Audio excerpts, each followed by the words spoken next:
Hello, everybody. It's Monday, June 26th. It's Chapo. We're back at it. Hope everyone had a good weekend. I would say that this weekend's events in the news truly illustrate the perils of being a Russia-Ukraine head if you are an American. Because, man, oh, man, there's a lot of people who were excited and then really disappointed. And then some people were really nervous and then super excited. What the hot dog man, Russia coup, the coup that wasn't. They just, I don't know. Yeah, I mean, I've already written a portion of the speech that Vladimir Putin can give about these events, and I think it sums it up. The opening line: sometimes the man that sells you hidden hot dogs can have hidden intentions. I mean, that's basically what he just did. He gave a big speech like an hour ago.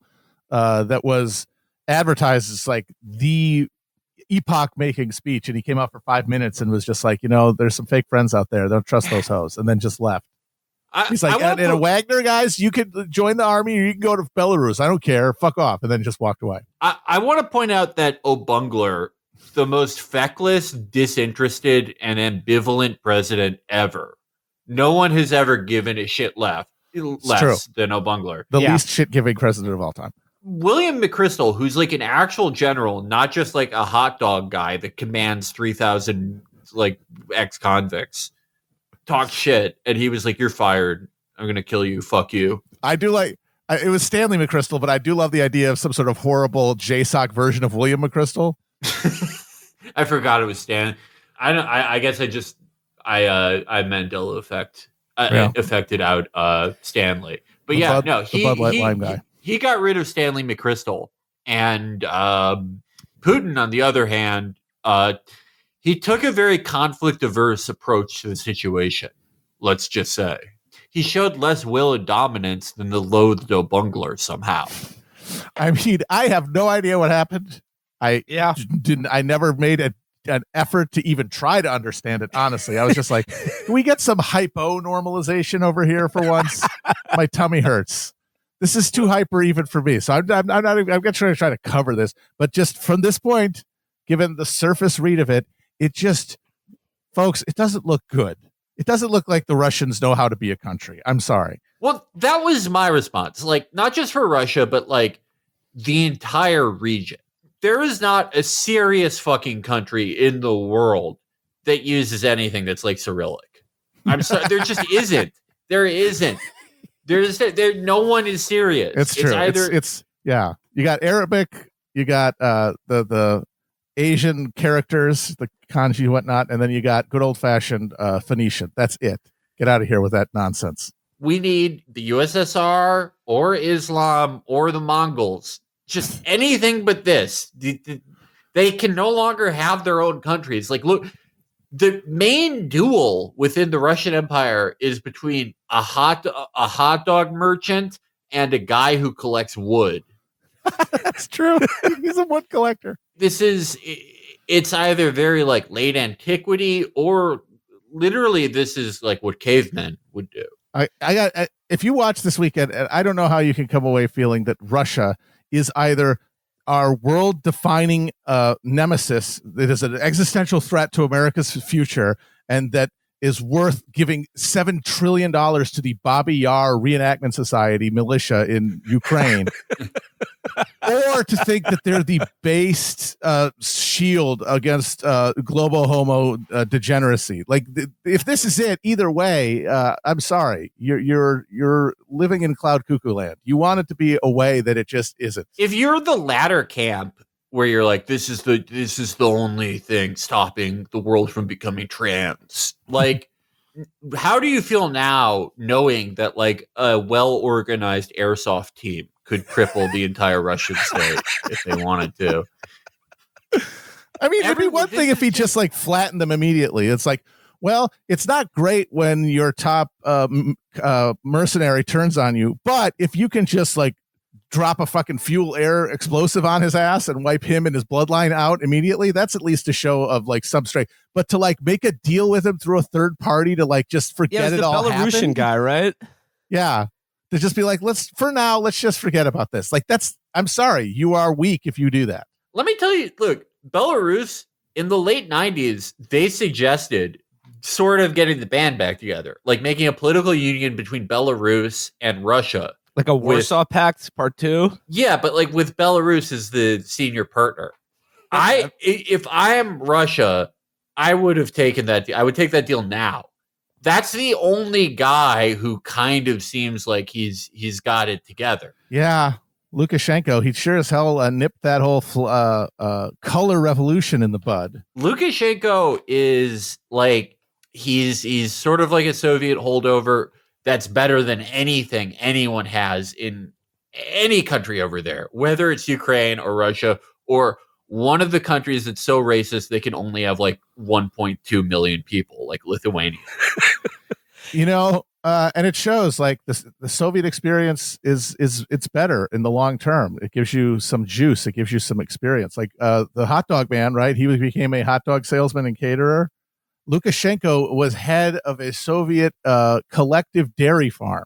Yeah, there's a great video of him. Like he's pissed off about dairy farm conditions in Belarus. And he's like, a cow should live in a palace. And it's like, that's way more inspiring than anything Still Disney or Putler has said. Or Joe Brandon. I mean, my God, what do they do to the cows in this country? Yeah, no, he's their only hope. I'll tell you another thing Lushenko has, sides. He is a sides god. It's true. Sides. He looks awesome. And a strong mustache. Yeah, this is just one of those things. Like I was watching TV all weekend. I was watching like baseball. I didn't follow this story at all. But like, I could tell things were heating up on Twitter, and people were like, "There's a coup happening in Russia. Prigozhin of the Wagner Group is doing it." And I was like, Kristaps Porzingis to the Minnesota to the Celtics? What's going on here? No, but it was basically like I mean, and I'm pleading ignorance here. I'm pleading kind of a proud ignorance. My attitude when I heard that there's a coup happening in Russia, that like a mercenary group has like captured the Southern Military Command of Russia, I was just like, good luck with all that. I hope both sides play hard. Let's just have a fair fight. That's your business, not that's YB, not MB. I will say for my own interest, this mercenary general getting too big for his britches and then turning on the emperor. Like this is very reminiscent of Wallenstein and Ferdinand the Second. For anyone who listened to Hell on Earth, history repeating itself a second time, of course, as farce, because this guy is, as we said, the hot dog man. But if it holds, then like he's going to be hanging out in his penthouse and tractor factory in Belarus, and some dude with a halberd's going to come in and fucking spear him through the liver. Could this guy Prigozhin, is there a potential here for him to potentially supplant Nathan as the greatest hot dog man of all time? Well, he's going to have to organize a similarly compelling eating contest. We need a hot dog eating contest with the post-Soviet Franks they got over there. Are they like the size of fucking like baseball bats? They're just massive. You can't even. You're like weeping as you try to eat them. It's got to be a really miserable hot dog. It has to be made. It has to be like a blood sausage hot dog. Yeah, it's ribbed. Just like a very unappetizing texture as you try to eat it. He's literally is Putin's caterer. Yeah. Like the hidden hot dogs thing is not an exaggeration. He quite literally sold those to Putin. And he was like, these are great. Hey, you guys want to run a military contractor? This is I'm sure he thought, hey, if I raise this guy up, he will owe it to me personally. And like, this is my hedge against like the military as an independent institution that might be against me. Now I got this guy. He's my guy. And then you send him to war in fucking Ukraine. And he's like, fuck you. Within a year? Not good, folks. Well, this is like, in the long run, this is not good. Anything that's happened to Russia in the last like 35 years, not good for anyone. But it's you got to admit this specific thing is funny because it's like it's egg on the face for everyone. Yeah. Yeah. Like if you're a Russiagate guy, it's like this is the country that like rooked all of us. This is that like this is the country that installed an American president. They got past the NSA. They got past everything. They did it. Like, we said it, but before the hot dog coup, we were like, that's embarrassing. Now it's like if the McPoyles like performed a coup in your country. It's really bad. I gotta say, just from judging a book by its cover, I was thinking like, wow, like coup in Russia. I was like, is the Russian military really gonna stand down for this? And then I saw like photos of this guy, and he looks like a guy from like Luton or Stratfordshire on Thames, who's just mad about the EU. Yeah, there's pierogies in the Sainsbury's. Yeah, no, he's a fan of the club North FC. Yeah, L's all around. Everyone takes an L on this one. Yeah, but I gotta say, it was because things are continuing and you got nothing else but your own side. Everyone just has to go, well, nevertheless, and move forward. Yep. That's what sucks the most, though, right? It's like after this, how do all sides not just go, what the fuck are we doing? What, like, who even wants any of this territory? Hope. Who cares? You would hope. You would hope. But no, the fucking war is going to keep going. Yeah. If this was me, if I was any of the parties involved, if I was Zelensky or Putin or anyone, I would be going, who gives a shit? Like, fuck this place. I don't care. Like, it's like if you want a bombed out like former tractor factory in eastern Ukraine, like I get like, the pipelines and stuff. Like, can't we just let the Chinese take care of that? Just Belt and Road that shit. Just Belt and Road that shit. And then just let whoever wants to speak Russian do it, whatever the fuck. And then we won't care anymore about this absolute shithole. It is the most hopeless region on the face of the earth. Yeah. Well, the Maghreb's not doing too good either, but I would put them both in that category. Yeah.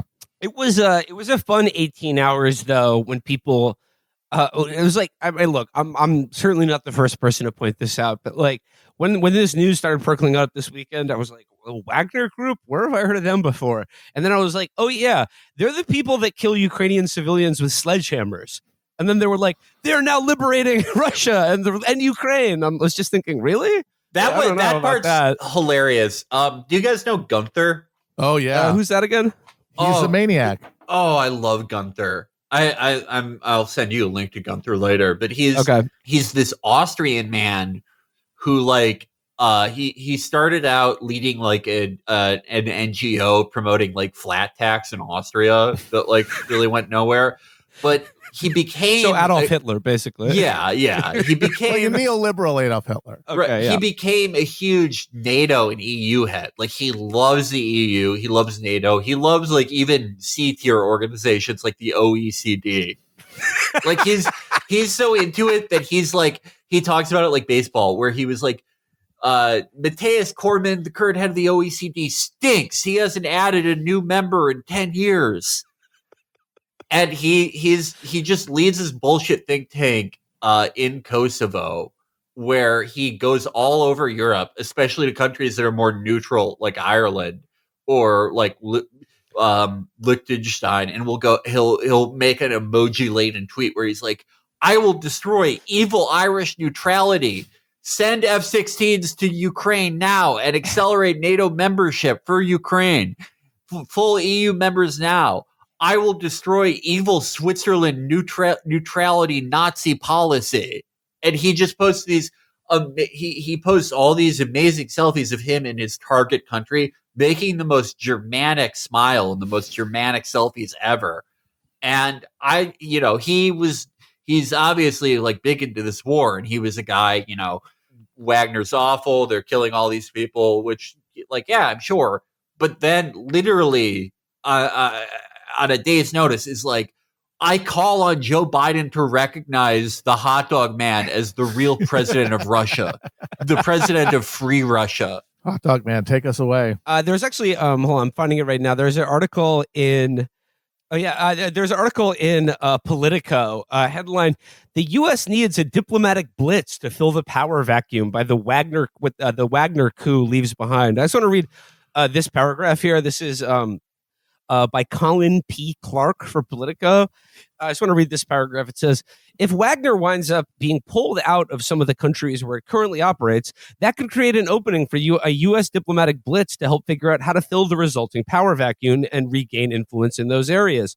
In particular, there could be an opening in some African countries where Washington might be able to offer security cooperation or build partner capacity arrangements in exchange for pledges to move towards democratic or good governance initiatives. With China also making inroads into Africa, this is an opportunity the United States should not let pass. Black Hawk Down 2, Black Hawk Downer. If the United States and other Western nations don't step in, other actors will. The way Wagner has been used by the Russians could prove a highly attractive model for other countries to emulate. Wagner generates profits operating through a series of shell companies that has invested in extractive industries across Africa, receiving access and rights to commodities in exchange for its security services. Wagner's opaque structure allows it to carry out Russian foreign policy objectives while insulating Moscow from significant blowback, at least until recently. So I got to say, this is an exciting new model in the international security space. I think the United States should just hire Wagner. I mean, that would honestly be the easiest solution here. Like, how much are we spending on Ukraine? Yeah. You can't call this guy up and be like, hey, we'll give you 1/10 of that. Yeah, seriously. Somebody will just drop. They'll fail to carry another numeral when they're doing the long division in the Pentagon, and they'll just drop $2 trillion off of the books into your lap. Like, seriously, why don't we just hire this guy to, I don't know, leave or go home or attack Putin? Or, better yet, move to the United States. Because I hear it, look, the police departments in this country are dangerously underfunded. Let's not forget armed security guards at our schools. I think that this is a great opportunity for Wagner mercenaries to find gainful employment in the United States and stop killing people with sledgehammers in Ukraine. Oh my God, this is the solution to gun control. Wagner guys in every public area in America. Good guys with guns, as it were. Yeah. Just don't let them have hammers. I got to say, though, everyone who invested in this story, just L's all around. Except for us, once again, vindicated. No, I was going to say, not us.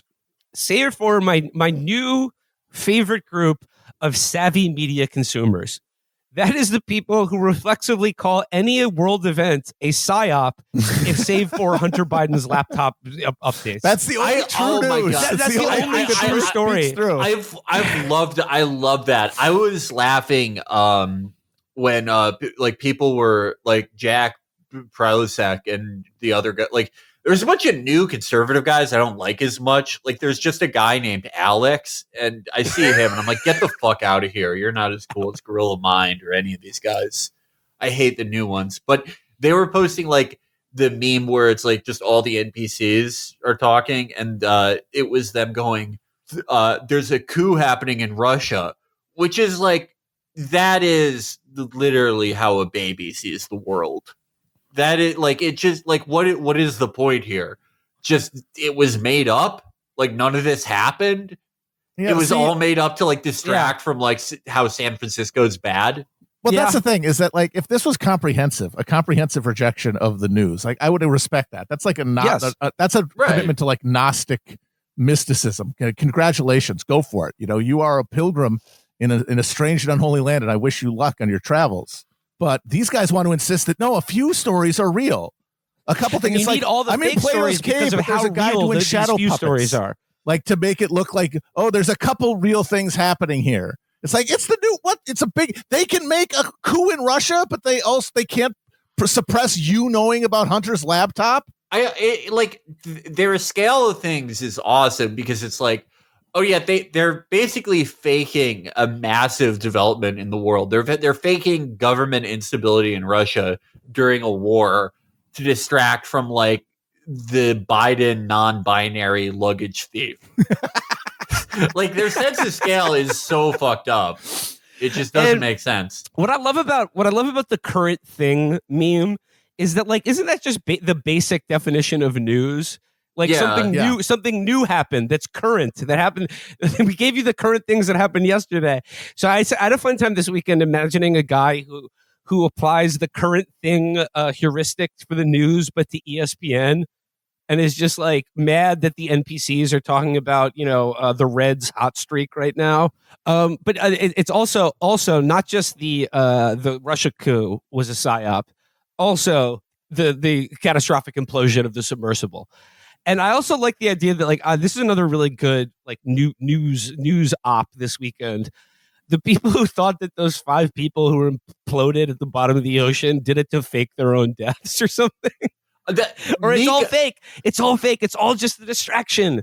It's all just a distraction. They're like, time to write a new script and distract people from, the hunter is not paying his taxes, I guess. Right. It's always like distracting people.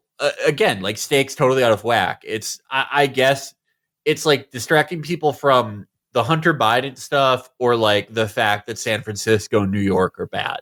Like that's the thing that the Matrix is concealing. Even though the only reason these people know about this shit is because the Matrix has fed it to them through the same algorithm sluice pump that everybody else is feeding from.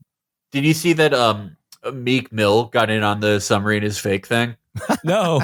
It was good. He was like, I don't know, guys. Rich people don't move like that. Something's up. I mean, a rich guy wouldn't just get on a submarine. That was the attitude. It was like, would these billionaires really do something like that? They're too busy working on other things. And it's just like, these guys, that shows these guys are not Wikipedia warriors. If you are, as I am, a fan of the category missing people from the years 2000 and onward, half of that category is like ultra wealthy people. Half of that category is like, someone who made $200 million inventing, a precursor to Skype, flying a weather balloon up so high that his head exploded and he was never being found again. You say that, Felix, but could this not also be evidence that the ultra rich are receiving advance warnings of some global catastrophe or extinction level event and are just faking their deaths to sort of calmly and without too much fanfare migrate to the survival bunkers in New Zealand? That's it's definitely possible. But then I would counter that there's clearly like no warning system for ultra rich people in other countries for when their hot dog guy is going to rebel against them. Also, wasn't Jack Ma AWOL for like a year? Nobody knew where he was. Yeah. This guy would not have this. Who the fuck is this guy? The Pakistani guy is apparently he owned all of the food in Pakistan, but globally he's not that famous. He could have pieced out kind of gradually, but I guess they're all going to kill themselves to signal their escape. But here's the thing: it's the fundamental problem with this worldview is that it's all premised on the idea that if people knew, something would be different.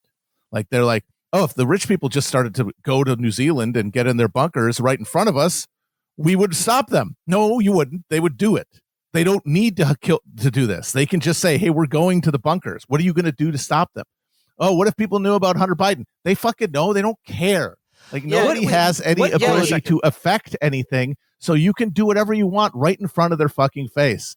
And some of them will entertain themselves with notions that there is some way out of this by fantasizing that if they just post a little more about it, it's going to create some sort of trigger chain reaction of consciousness raising in the population that's going to just tip the balances of power.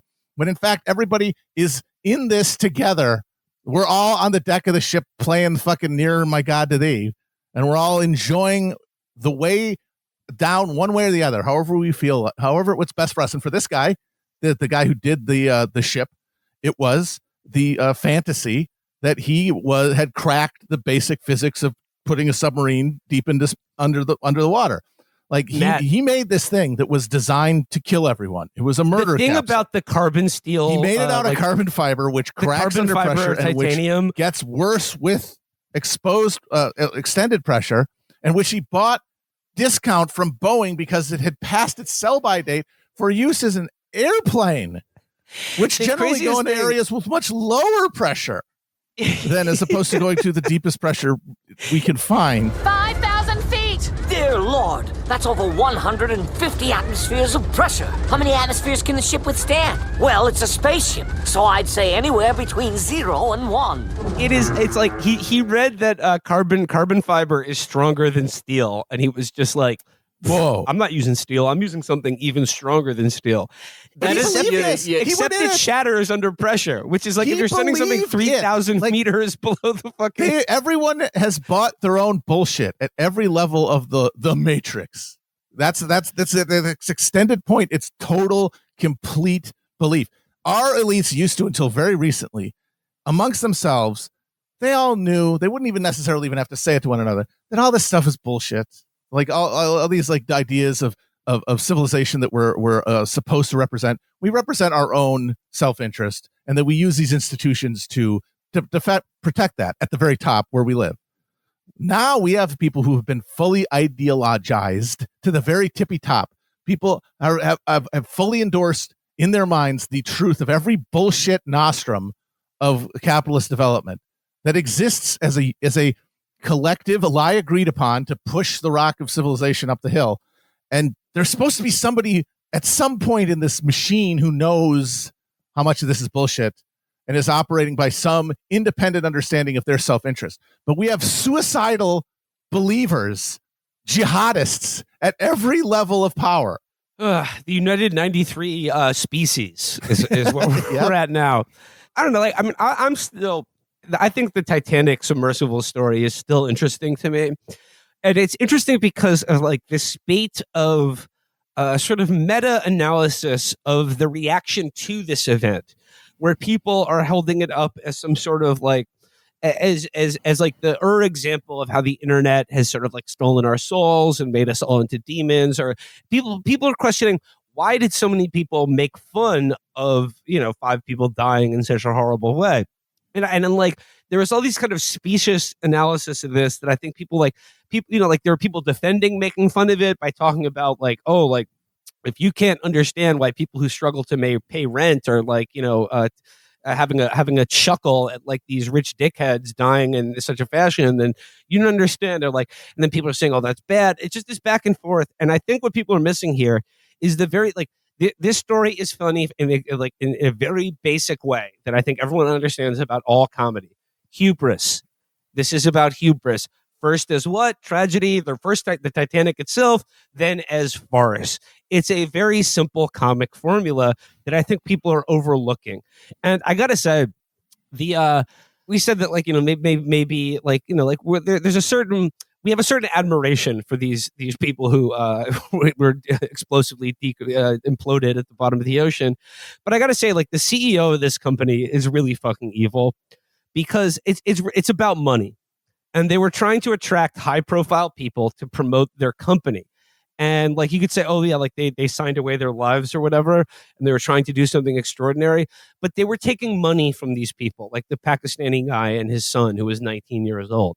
They were taking money based on safety claims that were entirely unfounded, and of which many, many people were ringing the alarm bell about.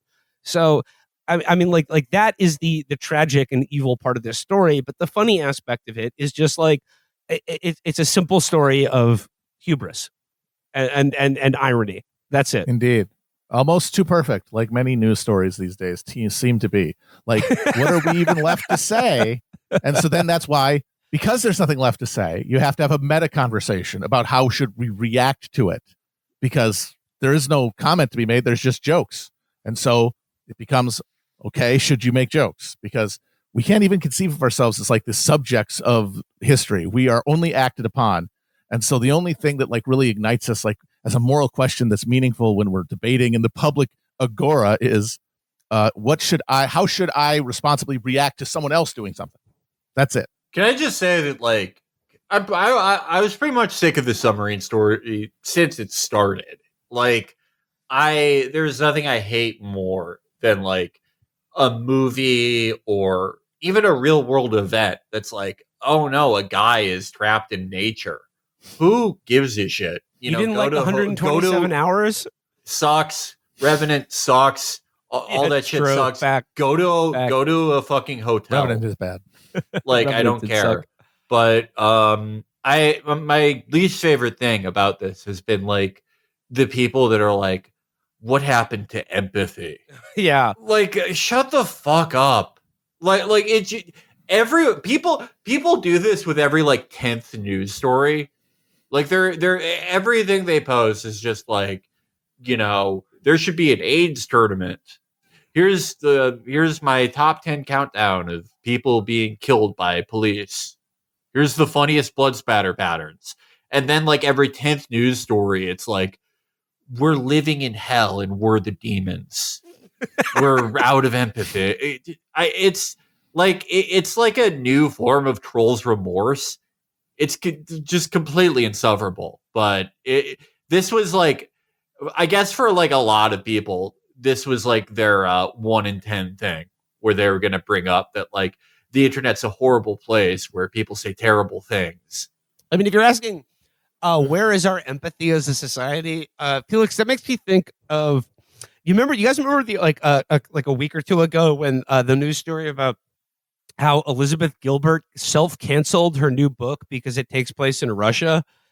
Because there was like reader backlash about like, you don't release a book. It's like an anti-Soviet portrayal of Russia in the 20th century, and she self-canceled it because readers were like, "It's bad to publish a book. You shouldn't be telling Russian stories now." And Felix, it brought to mind your comment about how you've never seen an Iraqi demand that no story feature an American ever again. But like, the Iraq War killed about 1 million people. Like, where the fuck is our empathy? Like, everyone's just forgotten about that now. Right? No one gives a shit. Yeah, I mean, it's like at this point, like.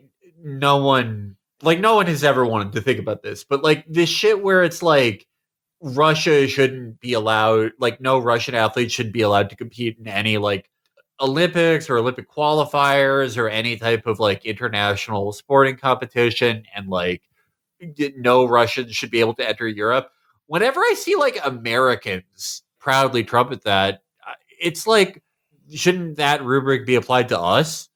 Like what, like, if you're going to apply that to Russia, hasn't America met that like 1,000 that criteria 1,000 fucking times over? The justification always is like, oh, there aren't enough, like there isn't enough will in Russia against the war. Not enough people are protesting. And couldn't that just completely work with America?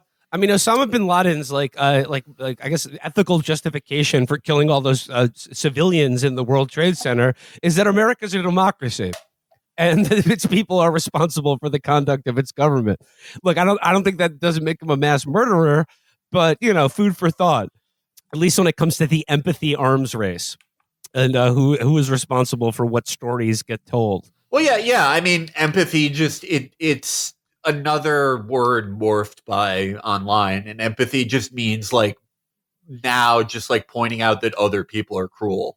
Yeah, that is the case. I mean, I do kind of wonder though, did she just write a real shitty book that she kind of didn't want to publish, or maybe she couldn't finish it? It sounded really bad. Because like I could see someone like, oh, you know what? Thanks to this, because of my sensitivity to the Ukrainians, I'm not going to publish this book. And then it's just like, now we don't have, it's the same reason people complain about how wokeness ended their careers. Everyone's looking for an alibi in the culture war for why their lives are not exactly what they want them to be, or they can't do what they want to do. I can't finish this book. I would have, but for the fucking Russians, whatever the fuck. Or, you know what? Maybe she actually does think it's a good book and she really did that. I wouldn't have thought that before, but the fucking guy got in the submarine. That's what I can't get my head over. It's like, it's one thing when you're the evil mine executive signing off on weakened safety regulations that might very well lead to catastrophic loss of life. You're not doing that and then going out on Monday with a fucking pick and a fucking headlamp and getting down in the mine anymore. You are not safe from that, the consequences of that. He did it. He got in there. He believed in his carbon fiber death pit. Pill, whatever the fuck. Death pill. Like it looked like a suppository, honestly. Well, I guess I gotta the next thing I want to talk about, because I mean we talked about it last week, but there's been some more developments in the RFK Jr. presidential campaign. There's a big profile of him in the Atlantic. But first, I gotta ask you guys: did you see the footage of him working out? Man's nipples are disturbing. Get the shirt on. Didn't like the nipples at all. Because he was like shirtless, doing some bench presses, but wearing jeans too. You know what? That's His a classic nipples were move. Pretty much identical to Joe Rogan's. Is there like a certain type of guy who has the same nipple? Because they are kind of in the same ballpark of guy. Steroid users? Is that type of guy all have the same unnerving turkey baster nipples? Well, growth hormone could affect something like that. I can see that. I just before we get started in RFK talk, I got to say, I did not know this before this weekend. Okay, no one told me he got Hep C from fucking doing the worst heroin ever. I did not know that until this weekend either. Like, I thought his voice sounded like that because he it was one of those things they made him too warm as a baby when he was born, and so we couldn't make fun of it. You know what I mean? It's like, don't make fun of him. Someone like his mom drank some type of cider that fucked his voice up. It's this thing that happened in the 50s all the time. No, he got Hep C from sharing needles. And I have to say, I did not think his medicine thing could get more annoying. Holy shit, has it though. This is the guy that wants to debate about mercury. Buddy, you don't know anything about needles. I mean, it's kind of funny because when you think about it, a lot of the people who love RFK in this election and are pulling for him hate the blackguard Hunter Biden. But in important respects, they're basically the same guy. And in many respects. They're the scion of a political dynasty who spit the bit and did drugs to deal with their inability to fit into what they were supposed to be, that destiny had bestowed to them. And then one of them at least had the decency to just make bad art and be a human trafficker. But Robert F. Kennedy had to, in this late male menopause moment, persists on trying to redeem his family's legacy now when it's far too late, when you've been dicking around doing Hollywood bullshit your entire life. Here's the difference. Hunter is an uppers guy, and RFK was into that dope. Is true. The world is really, people have it totally backwards. Hunter never shoved himself in our faces, you know? It's true. They wanted you to see. He never said shit. Here's my dick. Unless you were an escort. Ayo. It's everybody on OAN trying to make me see his dick every day of my life. All he wanted to do was to get paid in Chinese diamonds and make harebrained art projects and shit. And against his will, he's become a national news story just because he has an incredible amount of expertise on Ukrainian natural gas. Whereas RFK, I feel like RFK has been annoying people for decades. Yeah. Yeah. All I want to say about the RFK workout routine, and look, I mean, he looks great for his age. The proof is in his physique. Except for the nipples. But I will say, I will push back gently but firmly on the commentary I've seen in the vein of, this is the swollest man to ever run for president. I'm sorry, how quickly we forget about one John Delaney. That's real mass. Delaney would crush him. Delaney is Mr. Universe. I met John Delaney. I shook the man's hand. I stood next to him. That dude is twice as yoked as RFK is. Absolutely. Yeah, Delaney's pretty bricked up. He's more solid looking than RFK. Definitely. He's not a newcomer to the weights. That much is true. I have to say, I was this to me is funnier than the current thing. All the Republican guys who are posting shirtless pictures of RFK and going, "Oh, this is the guy that has no chance against Joe Biden." They've bypassed anything and gone straight to the psychosexual, where there's no argument in there. It's just look at him without a shirt on. Do you really think he would lose to Joe Biden? Yeah, you're forgetting though about the constitutionally mandated presidential election arm wrestling contest that both major candidates have to do. The over-the-top sponsored by the League of Women Voters.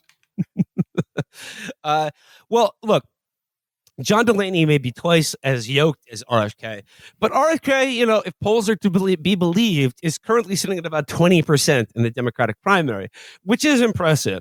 And because of that, of course, CIA official Mockingbird media outlet, The Atlantic, has to come through with a profile on RFK called "The First MAGA Democrat." And I got to say, if you're RFK's people, why did you allow him to be profiled in The Atlantic? Well, because you must know what he's like. I mean, like, you must know what it's like to talk to him. And I got to say, you think he's cool. Okay. Yeah, you love the sound of his voice. Everyone does. All right. I just want to dive into a little bit the profile in The Atlantic of RFK. It says here, begins, Robert F. Kennedy's speech is warbling, crackling, scratchy, sort of like Marge Simpson's. His voice, he told me, is fucked up. The official medical diagnosis is spasmodic dysphonia, a neurological disorder that causes involuntary spasms in the larynx. He didn't always sound this way. His speaking style changed when he was in his 40s. Kennedy has said he suspects an influenza vaccine might have been the catalyst. This idea is not supported by science. I suspect the catalyst might have been something else injected into your body. I think that could be perhaps a culprit. He was telling me about his life with one arm outstretched on the velvet sofa of his suite at the Bowery Hotel in Lower Manhattan. It was the end of May, and a breeze blew in through the open doors leading to a private terrace. Two of his aides sat nearby, typing and eavesdropping. A security guard stood in the hallway. Kennedy was finishing a plate of room service risotto, and his navy tie was carefully tucked into his white button-down shirt. He's taller, tanner, and buffer than the average 69-year-old. He is, after all, a Kennedy. His blue eyes oscillate between piercing and adrift, depending on the topic of conversation. He told me that he's surrounded by integrative medical people, naturopaths, osteopaths, healers of all sorts. A lot of them think realist doctors. A motherfucker's got a shaman. Oh, wait, we'll get there. He says, a lot of them think they can cure me, he said. Last year, Kennedy traveled to Japan for surgery to try to fix his voice.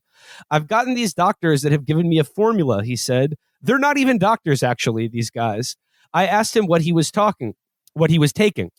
The stuff they gave me, I don't know what it is. It's supposed to reorient your electric energy. He believes it's working.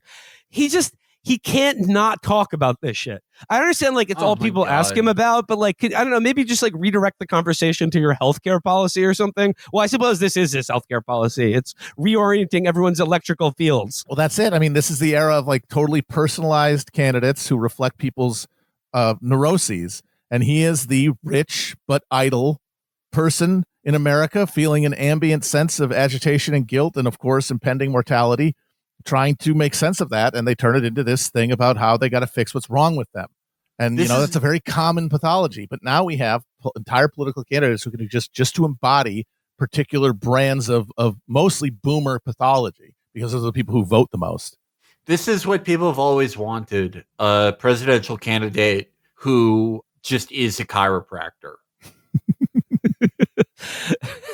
Because when he was 19, Kennedy jumped off a dock into a shallow water, which he says left him nearly paralyzed. For decades, he could hardly special. Yeah. For decades, he could hardly turn his head. 7 years ago, at a convention of chiropractors, a healer performed. Oh my God. Performed a 30-minute manipulation of energy, making chanting noises while holding his hands 6 inches over Kennedy's body. The next morning, his neck felt better. I don't know if they had anything to do with each other, but, it was weird, he said. Though he's been a member of the premier American political dynasty his whole life and a noted environmentalist for decades, most people are now discovering the breadth and depth of Kennedy's belief system. He has promoted a theory that Wi-Fi radiation causes cancer and, quote, leaky brain, saying it opens up your blood-brain barrier. He has suggested that antidepressants might have contributed to the rise in mass shootings. He told me that that Ukraine is engaged in a proxy war and that Russia's invasion, although illegal, would not have taken place if the United States didn't want it to. Okay, so one seemingly reasonable belief. That's the thing. They're all going to. Broken clocks are inherently right. If they're just taking every contrarian position, some of those are going to be correct. Just says here, Kennedy reached a new level of notoriety in 2021 after the publication of his conspiratorial treatise, The Real Anthony Fauci, Bill Gates, Big Pharma, and the Global War on Democracy and Public Health. It sold more than 1 million copies, according to his publisher, despite censorship, boycotts from bookstores and libraries, and hit pieces against the author. The book cemented his status as one of America's foremost anti-vaxxers. It also helped lay the foundation for his Democratic presidential primary campaign against Joe Biden. And what's so frustrating is all the stuff that he's saying about the medical establishment and its a hostile relationship to the American and global population is true. Yes, of course. That is accurate. And the relationship of regular people to the medical establishment is one of alienation, exploitation, and immiseration, of course. But because this is just a guy, just one dude who's kind of well known because of his family, we're not getting in his campaign an embodiment of that grassroots alienation from our institutions of health. We're getting one rich crank's neurotic freakout. Yeah. And that means it cannot be connected to any actual plan to do anything about any of the actual causes of any of this actual bad stuff. We're only going to get things that can make him feel better. Little emollients to patch on him, like everything else. A fucking facial scrubs and goose stick enemas, whatever the fuck. Whatever it takes for Robert F. Kennedy to feel good about himself. And that's not going to be what it's going to take to make Americans less sick, less sickened by the institutions they live under and the technology that they're suffused with. I mean, yeah, like it's just that this ambient, like for instance, like the idea that Wi-Fi causes cancer or leaky brain. Maybe it could, but like, I mean, this how much shit do you find out 50 years later? Oh yeah. We should not have been pumping DDT directly into children's nurseries. That was a bad idea.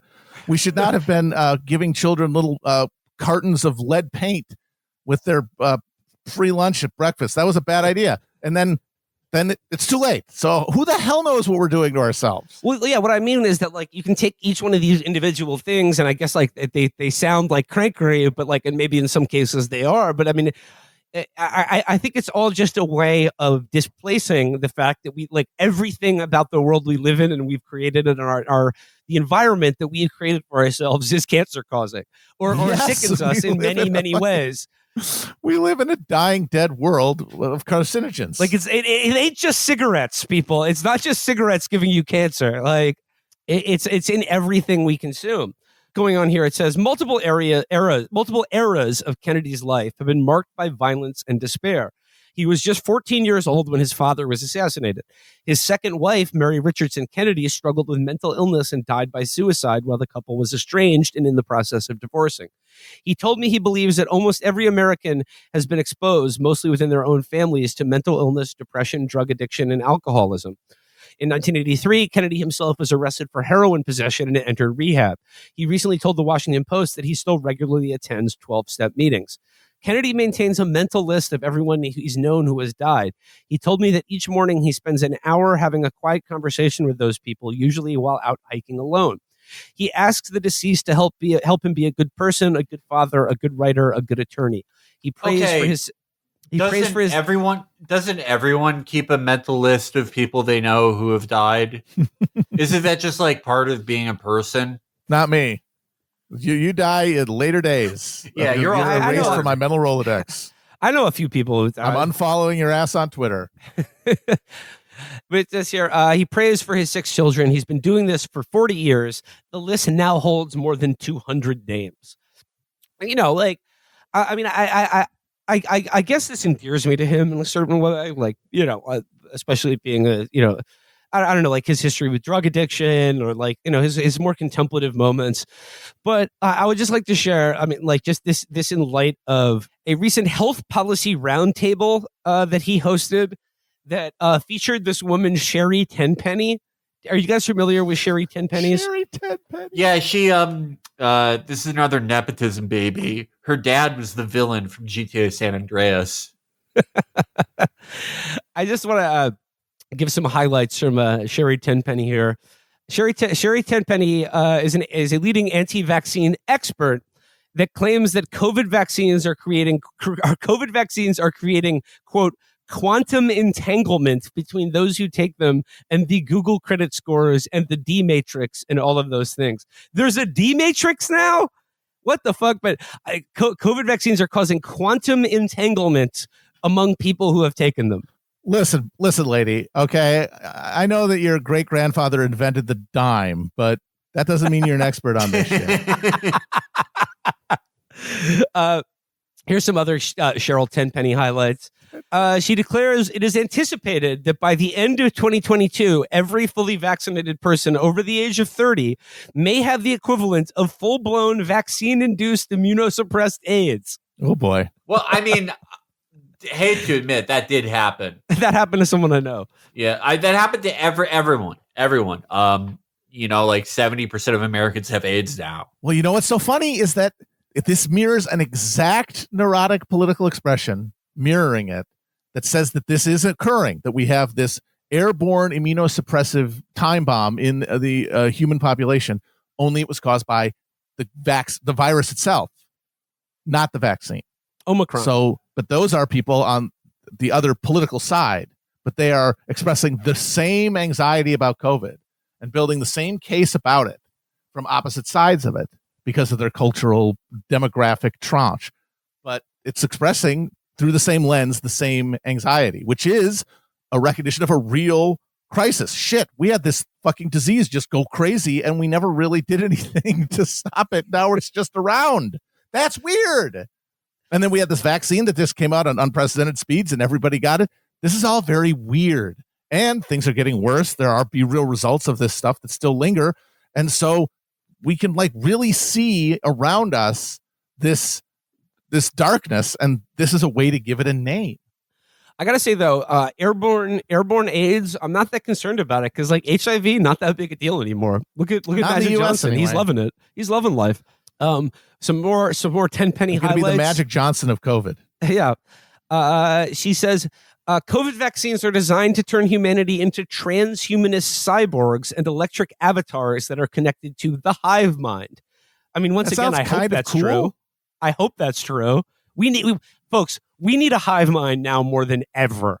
I don't understand. We've always kind of needed a hive mind. She's but describing now, the singularity that all the tech people are trying to build. This is it, right? That's the horizon we have left. It's not Jetsons and flying cars. It's merging with the machine. Get with the program, honey. These are like the John the Savage rebels in the Brave New World. And that is why people there is a certain a romance to this sort of self-delusion because it at least speaks to a deeper reality that consensus reality by definition has to suppress. And my favorite Tenpenny claim is that we will see a tsunami of deaths in 2023 and that by the end of this year, everyone will have a minimum of probably 5, probably 10 or more close friends and family members that have died. I mean, it's June. So all the people who best to keep an eye on that. Those are people who died. I haven't had that yet. Nobody has clot shotted around me that I know of. Johnny jumped in front of a subway train. Julie took a vaccine in a jugular vein. Kathy was 11 when she pulled the plug on 26 Reds and a bottle of wine.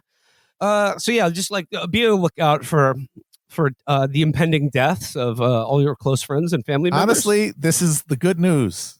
This is good news. You don't have to worry about anything anymore. You literally never have to hear another word about Russia. You never have to care about climate change either.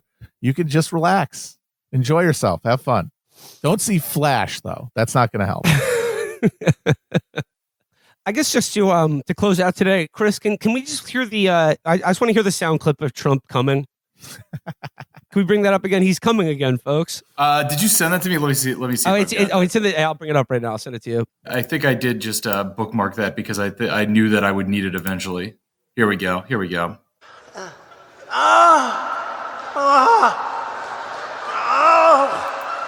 you get that? More. Yeah, hit it one more time. More.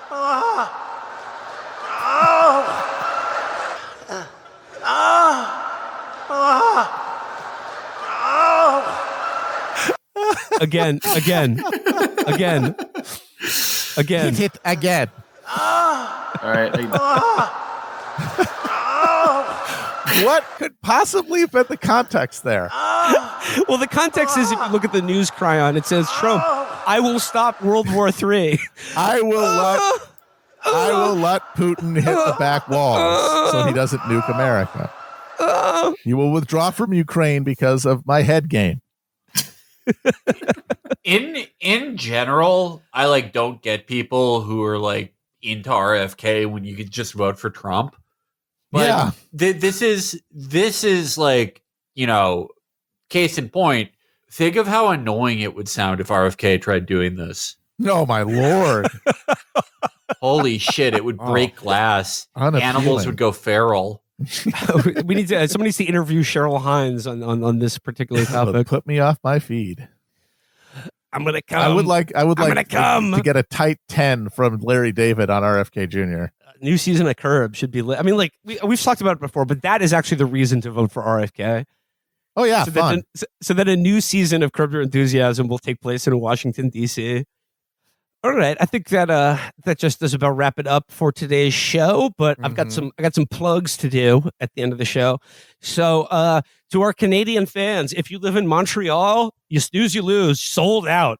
Damn. Montreal show sold out immediately. But if you are in Toronto, particularly the 6th, you can still see us in Toronto. This ticket's still available.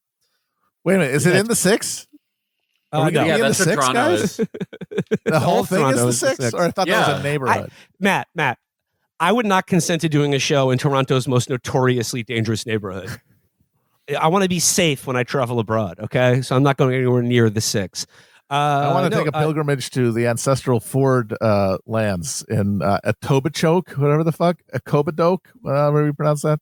No, but if you're in Ontario, tickets are still available for Thursday, August 17th at the Danforth Music Hall, which may or may not be in the scariest neighborhood in North America, the 6th.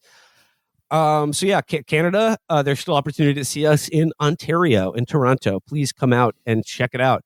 I would also like to shout out an upcoming tour put on by our friends at Little Secret, featuring friends of the show Chris Smalls and Steven Donziger.